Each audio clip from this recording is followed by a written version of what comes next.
খবৰ ২৬ জানুৱাৰীৰ পূৰ্বে অসমত কুটাঘাটৰ বাবে সাজু হৈছে আলফা স্বাধীনৰ দুৰ্ধৰ্ষ কেডাৰ স্বয়ম্ভু মেজৰ ৰূপম অসমৰ নেতৃত্বত অসমত প্ৰৱেশ কৰিছে দলটোৱে স্বয়ম্ভু চাৰ্জেণ্ট উদয় অসম আৰু কেইবাজনো দুৰ্ধৰ্ষ কেডাৰৰ প্ৰৱেশ অসমত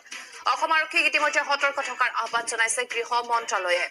অৰুণোদয় অসম আৰু নয়ন অসমৰ নিৰ্দেশত এই দলটোৱে প্ৰৱেশ কৰিছে অসমত আৰু আলফাৰ আৰাকান গোটৰ ৭জন কেডাৰে প্ৰৱেশ কৰিছে অসমত ম্যানমাৰৰ পৰা অৰুণাচল হৈ প্ৰৱেশ কৰিছে অসমত বিস্ফোৰণ আৰু গুলীচালনাৰ নিৰ্দেশ দিয়া বুলি আৰক্ষীৰ সূত্ৰত ইতিমধ্যে প্ৰকাশ পাইছে আমি পুনৰ জনাইছো মুঠৰ এক গুৰুত্বপূৰ্ণ খবৰ সমাগত ২৬ জানুৱাৰী আৰু ২৬ জানুৱাৰীৰ পূৰ্বে অসমত কুটাঘাটৰ বাবে সাজু হৈছে আলফা স্বাধীনৰ দুৰ্ধৰ্ষ কেডাৰ স্বয়ম্ভু মেজৰ ৰূপম অসমৰ নেতৃত্বত অসমত এটা বৃহৎ দল ইতিমধ্যে প্ৰৱেশ কৰিছে স্বয়ম্ভু চাৰ্জেণ্ট উদয় অসম আৰু কেইবাজনো দুৰ্ধৰ্ষ কেডাৰে প্ৰৱেশ কৰিছে অসমত